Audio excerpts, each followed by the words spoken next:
Brought to you by Agilus Diagnostics.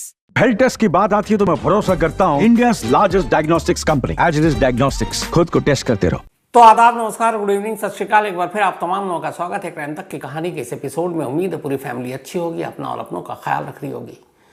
कई साल पहले एक फिल्म आई थी अनुराग कश्यप की, और उस फिल्म की जो कहानी लिखी थी ज़ीशान कादरी, हमारे दोस्त थे वो, और फिल्म में एक्टिंग भी की थी।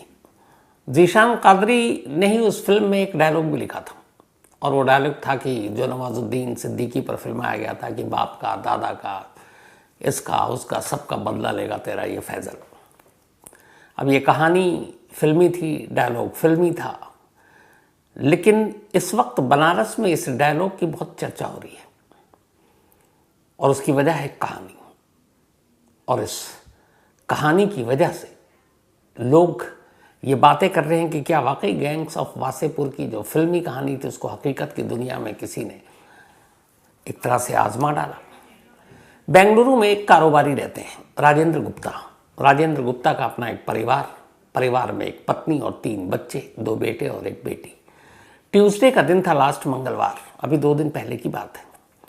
अचानक दोपहर को इस घर से एक साथ 4 लाशें मिलती हैं, और ये लाशें थी राजेंद्र गुप्ता की पत्नी नीतू गुप्ता, उम्र 42 साल, राजेंद्र गुप्ता के बड़े बेटे नवलेंद्र, उम्र 25 साल। नवलेंद्र बेंगलुरु में इंजीनियर है। इसके अलावा नवलेंद्र का छोटा भाई शुभेंद्र 15 साल, और इन दोनों की एक बहन गौरांगी, उम्र 16 साल। ये 4 लाशें घर के अंदर थीं। चारों को 2-2 गोलियां मारी गई थी, एक सर पर और एक सीने पर। अब इस घर के अंदर 5 लोग रहा करते थे, घर के बाकी हिस्से में किराएदार थे, लेकिन इस घर का जो मुखिया और मालिक वो घर में नहीं था। न लाशें की गिनती में उसका कहीं कोई नाम था। राजेंद्र गुप्ता घर से गायब, और पीछे में राजेंद्र गुप्ता के पूरे परिवार का खात्मा। 4 लाशें घर के अंदर, और सभी को एक ही जगह एक ही तरीके से 2-2 गोलियां मारी गई। एक घर के अंदर 4 कत्ल हो तो हंगामा तो होगा ही। भीड़ जमा होने लगी, बनारस की पुलिस पहुंची, तफ्तीश शुरू हुई, और शुरुआत में बड़ा आसान सा ये केस लगा कि घर के अंदर 4 कत्ल हुआ और राजेंद्र गुप्ता घर में है नहीं, मरने वालों में उसका नाम नहीं है, लाश मिली नहीं है। इसका मतलब है कि राजेंद्र गुप्ता ने ही अपने परिवार का खात्मा कर डाला। अब ये शक क्यों? कोई पति अपनी पत्नी या अपने बच्चों को क्यों मारेगा?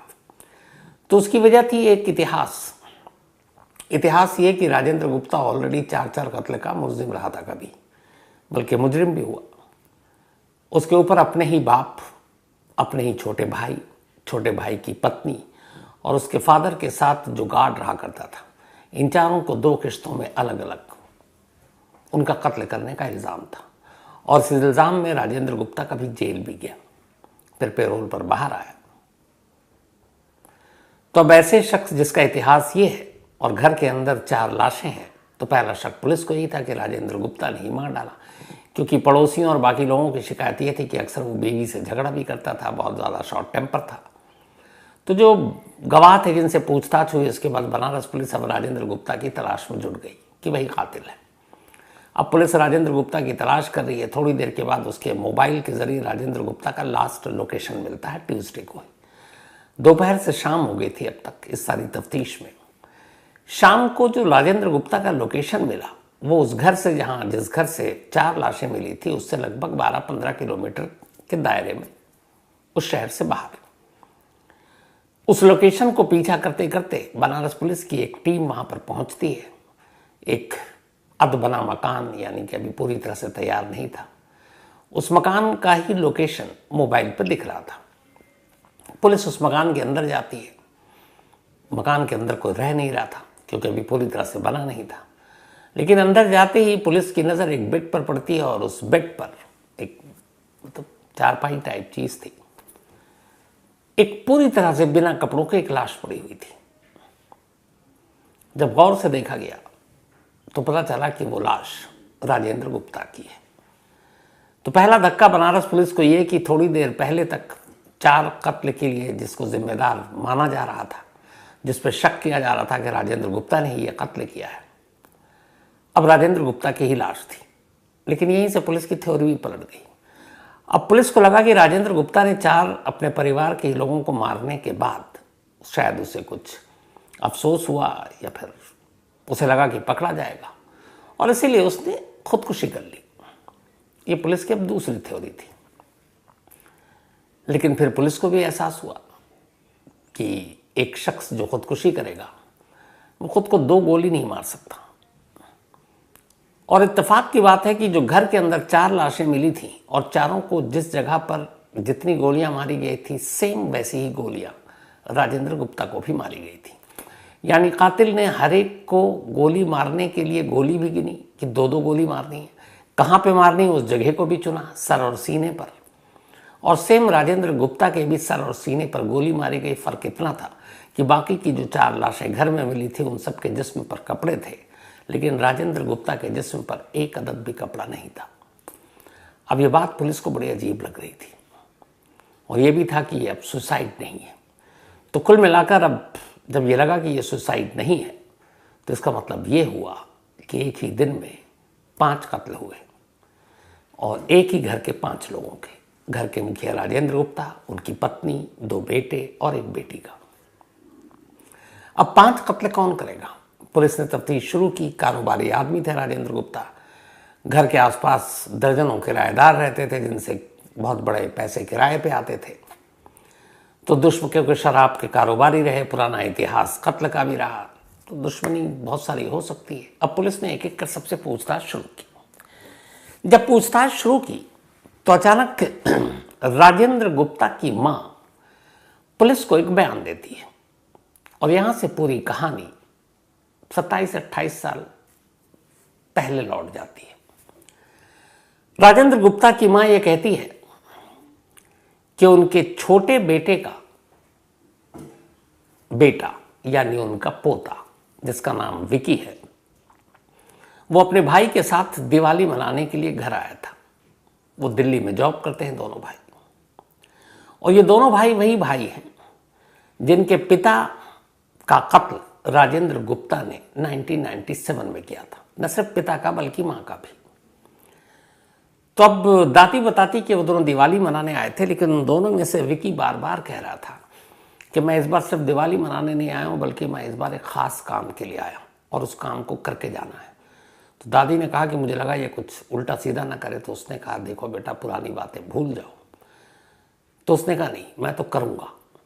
तो दादी के हिसाब से सीधे सीधे जो पुलिस को बताया वो ये कि विकी ये ठान कर आया था कि वो अपने माँ बाप और अपने दादा का बदला अपने चाचा से लेगा और शायद उसी ने कत्ल किया हो।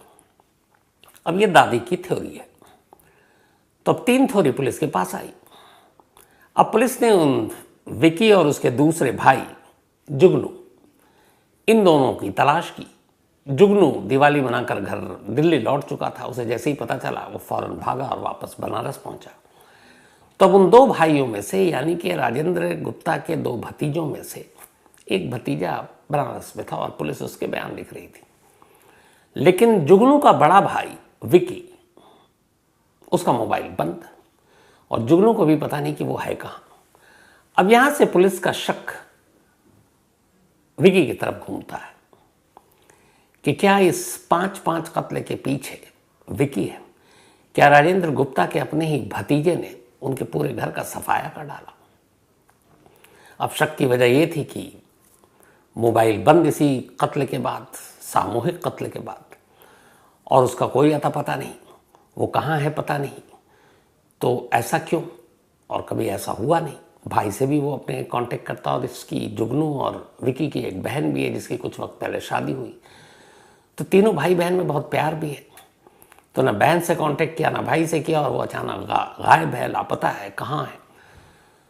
तो फिलहाल अभी तक जब मैं आपको कहानी सुना रहा हूं, पुलिस की थ्योरी फिलहाल घूम फिर कर विकी की तरफ जा रही है कि हो सकता है कि विकी ने इन 5 लोगों का कत्ल किया। अब यहां सवाल है कि विकी एक लड़का अपने सगे चाचा, चाची और अपने कजन 3 5 कत्ल क्यों करेगा? लेकिन और कोई अभी तक शक के दायरे में है नहीं। और क्यों करेगा, इसको लेकर पुलिस 28 साल पुरानी एक कहानी को इस कहानी से जोड़ती है, और जब जोड़कर देखती है तो फिर लगता है कि कर सकता है। लेकिन वाकई ऐसा विकी ने किया, अभी तक कोई सबूत नहीं, क्योंकि विकी पकड़ा जाएगा तब पता चलेगा।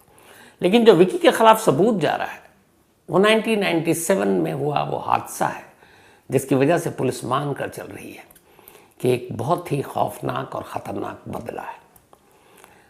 अब इस बदले की पूरी कहानी क्या है? अगर ये बदला ही है तो पहले उस कहानी को सुनते हैं, फिर इस कहानी का जो भी सच है वो आजकल में आ ही जाएगा। बनारस में एक कारोबारी परिवार रहा करता था। इस परिवार के जो मुखिया थे उनका नाम था लक्ष्मी नारायण गुप्ता। लक्ष्मी नारायण गुप्ता का शराब और प्रॉपर्टी का कारोबार था। उनके 2 बेटे थे, एक राजेंद्र गुप्ता जो बड़े बेटे, और छोटा बेटा कृष्ण गुप्ता। दोनों की उन्होंने शादी कर दी। लक्ष्मी नारायण खुद ही ये सारी चीज़ें, अपनी प्रॉपर्टी और अपना बिजनेस देख रहे थे, लेकिन साथ साथ वो अपने छोटे बेटे कृष्ण गुप्ता को इस सारे बिजनेस कारोबार में आगे आगे रखते थे, क्योंकि कृष्ण गुप्ता होशियार भी था, ईमानदार भी था, और राजेंद्र गुप्ता थोड़ा एक तरह से शॉर्ट टेम्पर, तुनक मिजाज, ध्यान नहीं देता कारोबार पर। तो एक बाप को ये था कि उसका असली वारिस कौन हो, जो सही हो। तो लक्ष्मी नारायण ने अपने छोटे बेटे को चुना इन सारे कारोबार के लिए, और इत्तेफाक से 1997 की बात है, उन्होंने शराब के सारे ठेके का कारोबार छोटे बेटे कृष्ण गुप्ता के हवाले कर दिया। ये बात बड़े बेटे राजेंद्र गुप्ता को बर्दाश्त नहीं हुई कि उसे लगा कि इस हिसाब से सारा कारोबार बाप का जो है तो छोटे भाई को चला जाएगा, उसके हिस्से में कुछ आएगा नहीं। सगे छोटे भाई से अब उसकी दुश्मनी शुरू हो जाती है। तब तक कृष्ण गुप्ता की शादी हो चुकी थी और 3 बच्चे भी हो गए थे। 1997 की बात है। एक रोज गुस्से में राजेंद्र गुप्ता अपने छोटे भाई कृष्ण गुप्ता के घर पहुंचता है। रात का वक्त था। कृष्ण गुप्ता और उनकी पत्नी नीतू गुप्ता सो रही थी। नीतू नहीं, कुछ और नाम था। सो रही थी। वो जाता है और सीधे पिस्टल निकालकर दोनों को गोली मार देता है। गोली सर और सीने में ही लगी थी। गोली मारने के बाद वो वहां से भाग जाता है। बाद में इस कत्ल को लेकर हंगामा होता है, पुलिस तफ्तीश करती है, कुछ चश्मदीद सामने आते हैं। उन्होंने बताया कि घर में रात को उन्होंने राजेंद्र गुप्ता को देखा था आते हुए। पिता को भी ये मालूम था कि कारोबार को लेकर छोटे भाई से उसकी अनबन है। पुलिस में कंप्लेंट होती है, पुलिस तफ्तीश करती है और आखिरकार राजेंद्र गुप्ता को कुछ दिनों बाद ही गिरफ्तार कर लेती है। अब उसके ऊपर डबल मर्डर का केस चलता है, अपने ही छोटे भाई और अपनी भाभी का कत्ल का मुकदमा। इधर मुकदमा चलता है, उधर अब जो तीनों बच्चे थे कृष्ण गुप्ता के, उन्हें दादा और दादी पालते हैं। एक जुगनू, दूसरा विकी और उनकी एक बहन, शायद डॉली नाम। तो वो तीनों दादा के पास हैं। अब बेटे भी बड़े हो रहे हैं। अब जो दादा हैं लक्ष्मी नारायण, वो अपने इन दोनों पोतों को कारोबार के हुनर सिखा रहे हैं। इधर राजेंद्र गुप्ता जेल पहुंच चुका है अपने ही छोटे भाई और पत्नी का उसके कत्ल के इल्जाम में। करीब 6 साल बीत जाते हैं। 97 2003 आ गया। 2003 में पेरोल पर राजेंद्र गुप्ता बाहर आ जाता है। अब ये भी एक कानून का तमाशा देखिए, डबल मर्डर, 6 साल और पेरोल पे भाई बाहर भी। हालांकि वो फिर भी मेरे ख्याल लगता है कि इतनी जल्दी नहीं मिला पेरोल। जो अपने राम रहीम साहब हर 3 महीने में छुट्टियां मनाते हैं पेरोल या फगलों के नाम पर। खैर 6 साल बाद 2003 में राजेंद्र गुप्ता बाहर आता है पेरोल पर। और बाहर आने के बाद अब वो देखता है कि उसके पिता अब उस भाई, जिस भाई को उसने मारा, उसके बच्चों को कारोबार के लिए तैयार कर रहे हैं। उसे बड़ा गुस्सा आता है। उसे लगता है कि मैंने तो अपने भाई को निपटा दिया, लेकिन अब ये नया वारिस तैयार कर रहे हैं पिता। उसे फिर गुस्सा आता है और वो कहता है कि आप मेरा कारोबार मेरे नाम कर दो। पिता कहता है कि मैं तुमको अब कुछ भी नहीं दूंगा, क्योंकि तुमने अपने ही छोटे भाई और उसकी पत्नी का कत्ल किया है, इन बच्चों को अनाथ कर दिया है, तो तुम्हें हमारे कारोबार से एक पैसा भी नहीं मिलेगा। ये सुनकर अब राजेंद्र गुप्ता अपने पिता को धमकी देता है और कहता है कि मैं देख लूंगा। पिता को मालूम था कि ये कुछ भी कर सकता है, वो अपनी सुरक्षा के लिए गार्ड रख लेते हैं। अब वो पिता गार्ड के साथ थे, लेकिन फिर तभी एक रोज अचानक शहर में ही सड़क पर एक शख्स आता है। लक्ष्मी नारायण गुप्ता अपने गार्ड के साथ जा रहे थे, वो अंधाधुंध गोलियां चलाता है और लक्ष्मी नारायण गुप्ता और उनके गार्ड दोनों की शूट आउट में मौत हो जाती है। उंगली फिर उठती है राजेंद्र गुप्ता की तरफ, लेकिन शूटर कौन? राजेंद्र गुप्ता उस वक्त अपने आप को कहीं और पेश कर रहा है। तमाम अखबारों में खबर भी आई कि यह कत्ल किराए पर कातिल को बुलाकर किया गया था और कत्ल करने वाला कोई और नहीं राजेंद्र गुप्ता। उसकी वजह ये कि लक्ष्मी नारायण के कत्ल से किसी और को कोई फायदा नहीं होने वाला और सीधे सीधे सबसे ज़्यादा फायदा होने वाला है तो वो है उनका बड़ा बेटा यानी राजेंद्र गुप्ता, क्योंकि सारा कारोबार अब उसके हिस्से आ जाता। बाप के हटते ही वो बेटा होने के नाते हकदार था। लेकिन पुलिस ने भी ईमानदारी से तब अपना काम नहीं किया। 2003 में जांच वांच करके इधर उधर गोलमोल कर दिया। अब राजेंद्र गुप्ता को वो सब कुछ मिल गया जो वो चाहता था, लेकिन 4 मौत के बाद छोटे भाई, उसकी पत्नी, पिता और एक गार्ड। इधर राजेंद्र गुप्ता की पहली पत्नी से बनी नहीं, उससे एक बेटा था, उसे छोड़ दिया। फिर उसने दूसरी शादी की, दूसरी शादी से ही उसे 3 बच्चे हुए, 2 बेटा और एक बेटी। अब उसने इनकी परवरिश शुरू की। इधर कहानी ये कि अब जो कृष्ण गुप्ता के बच्चे थे 3, जुगनू, विकास या विक्की और उसकी एक बहन, ना माँ ना बाप ना अब दादा रहे जो पाल रहे थे, ले देकर अब एक दादी थी। दादी ने कहा राजेंद्र गुप्ता से कि ये बच्चे अनाथ हो गए और बच्चे हमारे ही हैं, इन्हें भी इन घर में रहने दो और हम पालते पोसते हैं। लक्ष्मी नारायण का बेटा राजेंद्र गुप्ता इस बात के लिए तैयार हो गया। अब वो अपने उन 3 भतीजों को पाल रहा है जिसको उसने अनाथ किया था, जिसके माँ बाप को उसने खुद गोली मारी थी। अब वो 3 बच्चे पल तो रहे हैं, लेकिन खुद अपने जो राजेंद्र गुप्ता के 3 बच्चे थे उनकी परवरिश और इनकी परवरिश में भेदभाव था। वो अपने बच्चों को सारी चीज़ें देता और इनको एक गुलाम की तरह रखता। लेकिन धीरे धीरे ये सब बड़े होते गए, पढ़ाई लिखाई की। अब ये आया कि पढ़ाई लिखाई के बाद इनकी एक बहन की शादी होनी थी। भाइयों ने खुद दोनों पैसे जोड़े और जोड़कर शादी की अपनी बहन की, जबकि राजेंद्र गुप्ता के पास बेशुमार दौलत, लेकिन वो सिर्फ शादी में इसलिए शामिल होने आया ताकि बिरादरी के लोग क्या कहेंगे कि भतीजी की शादी में नहीं आया, जिसका बाप नहीं, जिसके माँ नहीं, यतीम बच्ची है। लेकिन कुछ मदद नहीं की और इन दोनों को वो बहुत मारा पीटा करता था बचपन से ही, छोटी छोटी गलतियों पर।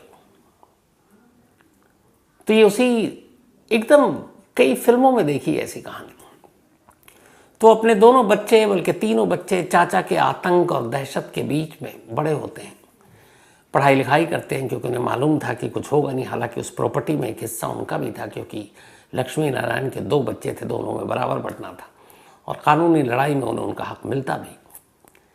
लेकिन इस दौरान ये परवरिश, ये आतंक, ये टॉर्चर उनको किया जाना, उस माहौल में भी तीनों बिगड़े नहीं, बल्कि तीनों ने पढ़ाई लिखाई करके उसके बाद बनारस के बाहर निकले, दिल्ली शहर पहुंचे, अच्छी कंपनी में काम करने लगे, अपनी एक बहन की शादी करा दी। अब 2 भाई अपना दिल्ली में जॉब कर रहे हैं, सब कुछ ठीक है। लेकिन फिर अचानक हर साल की तरह दोनों भाई दिवाली मनाने बनारस पहुंचते हैं। बनारस पहुंचने के बाद बकौल दादी यानी कि राजेंद्र गुप्ता की माँ, उनमें से एक विकी कहता है कि इस बार मैं सिर्फ दिवाली मनाने नहीं बल्कि एक ख़ास काम के लिए आया हूँ।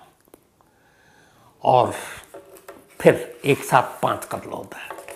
कहानी सिर्फ इतनी नहीं है। इस कहानी का सबसे अजीब और गरीब पहलू यह है कि कातिल ने हर एक को 2-2 गोली मारी, हर एक के सर और सीने में मारी, और इत्तेफाक से जो कृष्ण गुप्ता थे उनकी और उनकी वाइफ की मौत भी कुछ ऐसे ही हुई थी। इसके अलावा जो दिन था मंगलवार, देखिए अजीब अजीब इत्तेफाक है इस कहानी में।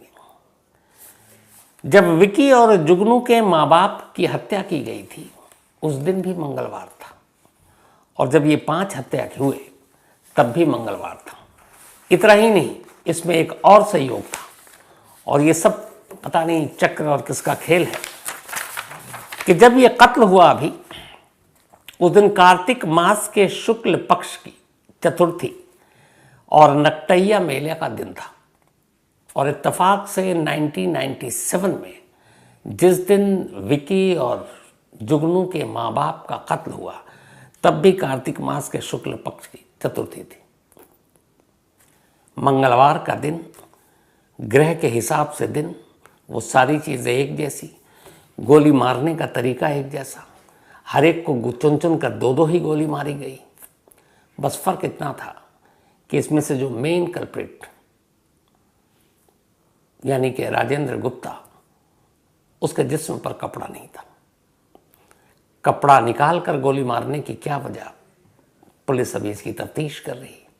और अभी इस बात की भी तफ्तीश हो रही कि वाकई ये 28 साल या 27 साल पुराने उन 4 कत्लों का बदला है, या इसके पीछे कहानी कुछ और है। इस दुश्मनी का फ़ायदा किसी तीसरे ने तो नहीं उठाया। ये सारी बातें हैं, और इन सारे सवालों का जवाब तब मिलेगा जब विकी पुलिस के सामने आएगा और अपनी बेगुनाही या अपना गुनाह, दोनों में से कोई भी, उसका इजहार करेगा या कबूल करेगा, तो ये तब पता चलेगा। लेकिन इस पूरे कहानी और ये 5 कत्ल और इससे पहले 4, मतलब कुल मिलाकर इस घर के अंदर 9 कत्ल हुए। 5 अभी ट्यूसडे को, और 27 साल पहले के एक ट्यूसडे को 2 कत्ल, तो 5 और 2 7, और उसके बाद पिता और एक गार्ड का कत्ल, तो 9 कत्ल हुए। लेकिन यहाँ ये है कि तमाम चीज़ें, सबूत 97 में भी, फिर 2003 में भी राजेंद्र गुप्ता के खिलाफ, लेकिन राजेंद्र गुप्ता के बाद तमाम पैसे, दौलत, और उसका कुछ नहीं हुआ। क्या 2 कत्ल की मतलब इतनी सज़ा है कि सिर्फ आप 6 साल के अंदर पेरोल पे बाहर आ गए, उसके बाद आपने दूसरी शादी की और उसके बाद आप उसी तरीके से अपनी पूरी ज़िंदगी बिता रहे हैं, कारोबार भी कर रहे हैं, कानून कुछ कर नहीं रहा, क्योंकि आपने मर्डर किया, डबल मर्डर, और उसके बाद 2 और मर्डर जिसकी कोई इन्वेस्टिगेशन ही ढंग से नहीं हुई। अगर इन 4 कत्ल की जांच ढंग से होती, बनारस की पुलिस कर लेती, तो क्या पता खुद राजेंद्र गुप्ता के अपने परिवार की जान बच जाती, क्योंकि राजेंद्र गुप्ता तो जेल में होते, सजा काट रहे होते। तो कहीं ना कहीं कई बार ऐसी चीज़ों के लिए कानून भी जिम्मेदार होता है। अगर आप किसी को इस तरीके से छोड़ते हैं तो फिर सामने वाले को गुस्सा भी आता है, और उसमें कई बार ऐसे बदले लिए जाते हैं। बहुत सारी कहानियाँ ऐसी भरी पड़ी। लेकिन इस वक्त ये कहना कि ये काम वाकई विकी ने किया है अभी गलत भी होगा, क्योंकि जब तक विकी मिल नहीं जाता, पुलिस उससे पूछताछ नहीं कर लेती, तब तक ये कहना कि ये बदला था सही नहीं होगा। लेकिन क्या है ये, शायद अगले 1-2 दिन में इसका खुलासा हो जाए। तो कहानी में इतना ही फिलहाल, लेकिन कहानी खत्म करूं उससे पहले वही अपना सिलसिला। आज हमारी वारदात टीम की मेंबर मनीषा झा, इनका बर्थडे है, और आज ये छुट्टी पर भी है, छठ भी मना रही है। और कमाल है, एक माइकल झा, यार तुम्हारा नाम बहुत खूबसूरत लगता है माइकल मुझे, तो माइकल झा ने भेजा है कि मनीषा झा जी या मोना दीदी बहुत बहुत जन्मदिन की बधाई। और मनीषा, पूरी वारदात टीम, पूरी क्राइम तक टीम, हर एक की तरफ से तुम्हें जन्मदिन की बहुत बहुत बधाई। हमेशा अच्छी रहो, खुश रहो, जो ज़िंदगी में चाहती हो वो हमेशा तुम्हें मिले, यही दुआ है। और मनीषा के बारे में इतना बताऊं आपको आज कि मुझे लगता है कि हर घर में एक मनीषा जैसी बेटी ज़रूर होनी चाहिए, इसलिए कि जिस तरीके से ये अपने माँ बाप की देखभाल करती है, उनका ख्याल रखती है, मतलब किसी भी माँ बाप को गर्व होगा। तो मैं यही चाहता हूँ कि हर घर में मनीषा जैसी एक बेटी ज़रूर हो। हैप्पी बर्थडे, आज तुम्हारा दिन है, एंजॉय करो मनीषा, पार्टी बाद में दे देना। साथ ही वर्षा, इनका भी आज बर्थडे है, तो हैप्पी बर्थडे वर्षा। और ये चंद्र जी की बहन है, तो वर्षा हैप्पी बर्थडे, और चंडीगढ़ से भेजा है। साथ ही मास्टर सैयद सलाउद्दीन का भी आज बर्थडे है, तो happy birthday master Syed Salahuddin Sahab. And Syed Fariduddin इन्होंने भेजा, उनके बेटे हैं मास्टर साहब, और इंदौर से हैं ये। इसके अलावा क्रांति मिश्रा, इनका भी आज बर्थडे, तो हैप्पी बर्थडे क्रांति। भेजा रोहित कुमार ने है आगरा से। मोहम्मद इसा हुसैन, इनका भी आज जन्मदिन, तो हैप्पी बर्थडे इसा। और ये मोहम्मद इब्राहिम हुसैन ने भेजा है, उनके बेटे हैं, हैदराबाद से हैं। और इब्राहिम साहब की शिकायत ये है कि जो ऐसा है वो ठीक से पढ़ाई लिखाई पे ध्यान नहीं देता। तो ऐसा पढ़ाई लिखाई पे ध्यान दो, क्योंकि आगे चलकर यही काम आएगा। और थोड़ा सा ध्यान दोगे, बाकी अपने आप सब हो जाता है। तो all the best. Ganesh Patil, इनका भी आज बर्थडे है, हैप्पी बर्थडे गणेश साहब। और ये सुदेश जी ने भेजा है, साथ ही रागनी, व्योम एंड दुर्वा ने। साथ ही एक चीज़ जो शुरू में भूल गया, हैप्पी छठ पूजा सभी को। आज छठ और धूमधाम से आजकल तो पूरे देश में ही मनाया जाता है, पहले 1-2 राज्यों तक सीमित था। तो छठ पूजा की आप तमाम लोगों को बहुत बहुत ढेरों बधाई, शुभकामनाएं। कहानी में आज इतना ही। अब आपसे मिलेंगे कल रात 9 बजे किसी नई कहानी के साथ। तब तक अपना और अपनों का ख्याल रखिएगा। Thank you very much.